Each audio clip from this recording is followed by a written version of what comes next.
गंदुम छोड़ के जौ की रोटी क्यों खानी चाहिए, ये इस वक्त मेरे यूट्यूब चैनल पे सबसे ज़्यादा देखे जाने वाली वीडियो है।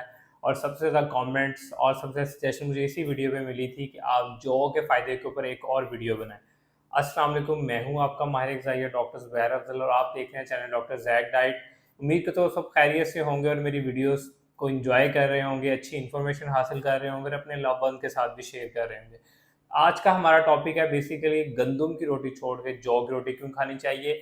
इसको मैं न्यूट्रिशनल कंपैरिजन के तौर पे आपको पेश करूंगा कि जौ के अंदर न्यूट्रिशन क्या होती है और व्हीट के अंदर क्या न्यूट्रिशन होती है।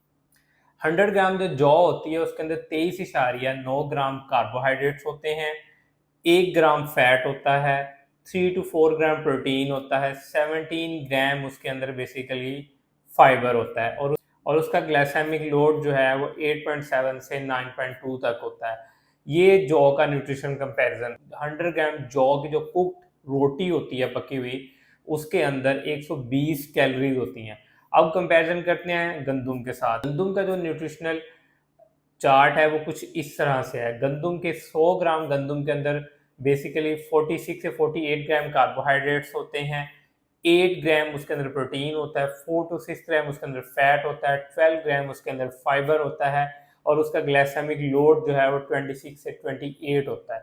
अब हम गंदुम को छोड़ के जौ की तरफ क्यों आए, इसका कंपैरिजन कर लेते हैं। अब बेसिकली जब आपने टाइप 2 डायबिटीज़ को रिवर्स करना होता है, आपने वेट को कम करना होता है, आपने फैट को कम करना होता है, तो आपको एक ही रिकमेंडेशन दी जाती है कि सिंपल कार्बोहाइड्रेट छोड़ के कॉम्प्लेक्स कार्बोहाइड्रेट्स पे आ जाएं। लेकिन गंदुम एक ऐसा ग्रेन है जो पूरी दुनिया में सबसे ज़्यादा यूज़ किया जाता है। इसके बाद दूसरे नंबर पे चावल आता है, तीसरे नंबर पे जौ आता है। अब गंदुम को क्यों छोड़ देना चाहिए? इसके ग्लाइसेमिक लोड की बेस के ऊपर, क्योंकि इसका ग्लाइसेमिक लोड जो है मॉडरेट से हाई की तरफ आता है और जबकि जौ का ग्लाइसेमिक लोड जो है वो बेसिकली मॉडरेट से लो की तरफ आता है। जौ का ग्लाइसेमिक लोड जो है लेस देन 10 होता है और इसका लेस देन 30 होता है। अब ग्लाइसेमिक लोड क्या चीज़ है? मिसाल के तौर पे आपने कोई कार्बोहाइड्रेट खाया है, वो आपके ब्लड में जाके कितनी ग्लूकोज को स्पाइक्स देगा और कितना आपके ब्लड शुगर लेवल्स बढ़ेंगे, उसको ग्लाइसेमिक लोड कहते हैं। अब ग्लाइसेमिक लोड को 3 डिफरेंट कैटेगरीज में डिवाइड किया जाता है: high, moderate and low. Basically गंदुम जो है वो मॉडरेट टू हाई में आती है और जौ जो है मॉडरेट से लो में आती है। इसलिए जौ को रिकमेंड किया जाता है क्योंकि जौ आपके ब्लड शुगर लेवल्स को नहीं बढ़ाती, जिससे ये होता है कि आपकी इंसुलिन रेजिस्टेंस कम होती है। इंसुलिन रेजिस्टेंस कम होती है तो आपका वेट लॉस भी होता है, आपकी डायबिटीज भी कंट्रोल में रहती है। इसी वजह से जौ को प्रेफर किया जाता है एज कम्पेयर टू गंदुम। लेकिन मैंने कमेंट में कुछ लोगों के कमेंट सेशन में मैसेजेस पढ़े हैं कि हमें जौ खाने के बाद पेट में दर्द या इस तरह की इश्यूज होती हैं। जौ को स्टार्ट करें तो आप फौरन से जौ पे शिफ्ट ना हो, पहले आप 50% उसके साथ गंदुम लें और 50% जौ का आटा लें। लेकिन कुछ 3 to 4 वीक्स के बाद आप फिर कम्प्लीटली जौ पे शिफ्ट हो जाएं और आपको एक दिन के अंदर 2 रोटियां लेनी चाहिए जौ की, एक सुबह में और एक रात में। और दोपहर में आप प्रेफरेबली जो है सैलड के साथ कोई भी प्रोटीन का सोर्स लें।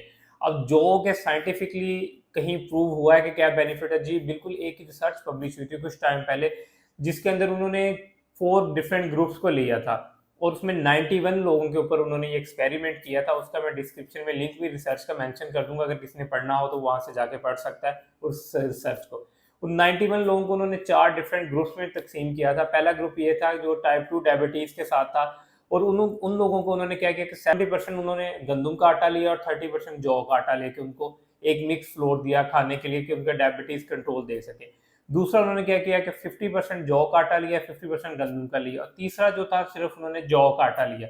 इन चारों डिफरेंट ग्रुप्स को उन्होंने 4 मंथ्स के लिए एवेल्युएट किया तो उन्होंने देखा कि जिस ग्रुप ने सिर्फ जौ का आटा खाया था उन्होंने 41% जो है अपनी बेसिकली डायबिटीज को कंट्रोल किया और उनके ब्लड ग्लूकोज लेवल जो 41% कंट्रोल हुए, उन्होंने अपना वेट भी कम किया और उनके ट्राइग्लिसराइड लेवल्स में भी इंप्रूवमेंट आई।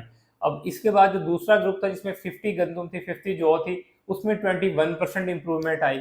और तीसरा ग्रुप जो था जिसमें बेसिकली उन्होंने क्या किया था कि 70% जो है वो गंदुम थी और 30% जौ थी, तो उसमें बेसिकली ओनली 9% इंप्रूवमेंट। तो इस रिसर्च में उन्होंने ये वैल्यूएट किया कि जिन ग्रुप्स को उन्होंने बेसिकली जौ की रोटियां बहुत अच्छे से, ग्लूकोज को भी उन्होंने कंट्रोल किया, इसके साथ उन्होंने अपने ट्राइग्लिसराइड लेवल्स को भी कम किया। अब ये सारी रिसर्च से भी साबित हुआ कि जौ की रोटी जो है वो गंदुम की निस्बत काफ़ी बेनिफिशियल है और जौ के बेशुमार फ़ायदे हैं। ये आपको वेट लॉस में भी हेल्प करती है, इन्फ्लेमेशन को भी कम करती है और जौ के अंदर एक फाइबर होता है जिसे बीटा ग्लूकन कहते हैं। वो बेसिकली आपकी गट में जितने भी फ्रेंडली माइक्रोबायोटा है उसको जाके फीड करते हैं। ये बेसिकली इनसॉल्युबल फाइबर की 0 कैलोरीज होती हैं, जो आपकी स्टाइटी को भी मेंटेन करता है, ग्लूकोज लेवल को भी डाउन करता है और आपके फ्रेंडली बैक्टीरिया को फीड करता है, जिससे क्या होता है आपकी गट हील होती है। आपकी गट हील होती है तो आपको स्टमक ब्लोटिंग जैसे इश्यूज नहीं फेस करने पड़ते, इसलिए जॉ रोटी आपके लिए काफी बेनिफिट। और इन्फॉर्मेटिव वीडियो देखना चाह रहे हैं तो आप मेरा channel doctor Jack diet like share और सब्सक्राइब करें और अपने लव वन के साथ लाजमी शेयर करें। उम्मीद करता हूँ ये वीडियो आपके लिए फायदेमंद साबित होगी। Thank you so much.